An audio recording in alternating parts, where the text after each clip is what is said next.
ലൈവില് ജിൻഡോയും സിബിനും ഇരുന്ന് സംസാരിക്കുന്നുണ്ട്. ജിൻഡോയുടെ ചോദ്യം ഇതാണ്, എന്തിന് ഡെൻ ടീമിനെ വിജയിക്കാനായിട്ട് സമയം കൊടുത്തു എന്നുള്ളതാണ് ചോദ്യം. അവിടെ ഗബ്രി 2ാം സ്ഥാനത്ത് എത്തിയിരുന്നു. ഗബ്രീര ആദ്യം തന്നെ ഔട്ടാണ് എന്ന് പറഞ്ഞുകൊണ്ട് എന്തുകൊണ്ട് ഗബ്രിയെ പുറത്താക്കിയില്ല എന്നാണ് ജിൻഡോ അവിടെ സിബിന്റെ അടുത്ത് ചോദിച്ചുകൊണ്ടിരിക്കുന്നത്.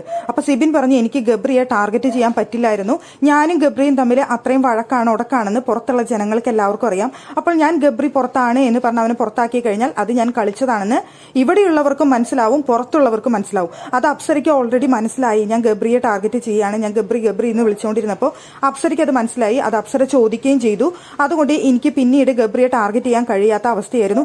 എന്നിരുന്നാൽ പോലും ഞാൻ പൂജാരിയുടെ അടുത്ത് പറഞ്ഞു, ഗബ്രിയെ നോക്ക്, ഗബ്രി ഔട്ടാണ് എന്ന് പറഞ്ഞിട്ടാണ് ഗബ്രി ഔട്ടാണ് എന്ന് പൂജ വിളിച്ചു പറഞ്ഞത്.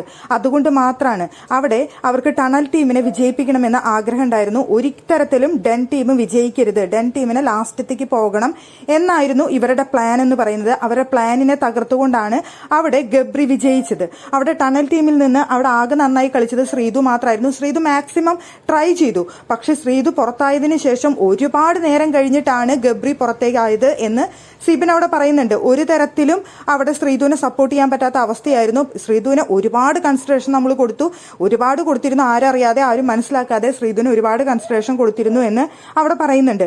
പിന്നെ എന്തായാലും സായിക്ക് ജയിക്കാനുള്ള പവർ ഉണ്ട് എന്ന് മനസ്സിലായി. സായിയും അതുപോലെ ഗബ്രിയും തമ്മിൽ മത്സരം വരുമെന്നാണ് വിചാരിച്ചത്. പക്ഷേ അവസാന സമയത്ത് ഗബ്രി പോയി എന്ന് പറഞ്ഞുകൊണ്ട് പൂജനെ കൊണ്ട് ഞാൻ വിളിച്ചു പറയിപ്പിക്കുകയായിരുന്നു എന്നവിടെ സിബിൻ പറയുന്നുണ്ട്. ഒരു രക്ഷയില്ലാത്തത് കൊണ്ട് മാത്രമാണ് ഡെന്നിനെ ഒരു തരത്തിലും ജയിക്കാനായിട്ട് നമ്മൾ അനുവദിക്കില്ല, അവരൊരിക്കലും പവർ ടീമിൽ വരാൻ പാടില്ല എന്ന് സിബിനും ജിൻഡോയും ലൈവിലിരുന്ന് പറയുന്നുണ്ട്. ഇനിയിപ്പോൾ എന്തായാലും 3 ടീമിനും സെയിം പോയിന്റ് ആയതുകൊണ്ട് ഒരു ഗെയിമും കൂടി ബിഗ് ബോസ് വെക്കുന്നുണ്ടായിരിക്കും. ആ ഗെയിമിൽ നമുക്ക് എങ്ങനെയെങ്കിലും കളിച്ചുകൊണ്ട് ഡെൻ ടീമിനെ പരാജയപ്പെടുത്തണം. ഡെൻ ടീം ഒരിക്കലും പവർ ടീമിലേക്ക് വരാൻ പാടില്ല, നെക്സ്റ്റ് വരണമെന്നാണ് അവരുടെ കൂടുതൽ ആഗ്രഹം.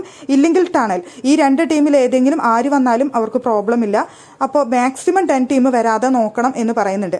ലാസ്റ്റ് സിബിൻ തന്നെ പറയുന്നുണ്ട്, ഇനിയിപ്പോൾ 10 ടീം വന്നാൽ തന്നെ പവർ ടീമിൽ കയറിയാൽ തന്നെ നമുക്ക് ഗെയിം കളിക്കാം, നമുക്കിപ്പോൾ അവരെ പേടിക്കേണ്ട ആവശ്യമൊന്നും ഇല്ലല്ലോ, നമുക്ക് മാക്സിമം ശ്രമിക്കാം, നമുക്ക് മാക്സിമം എന്തെങ്കിലും ചെയ്യാൻ പറ്റുമെന്ന് എന്നവിടെ പറയുന്നുണ്ട്. എന്തായാലും ഡെൻ ടീമിനെ എങ്ങനെ തോൽപ്പിക്കാം എന്നുള്ള ഒരൊറ്റ ലക്ഷ്യം മാത്രമേ അവിടെയുള്ള സിബിനാണെങ്കിലും ജിൻഡോയ്ക്കാണെങ്കിലും പവർ ടീമിനാണെന്നുണ്ടെങ്കിലും മറ്റുള്ള ടീം മെമ്പേഴ്സിനാണെങ്കിലും ഉള്ളൂ.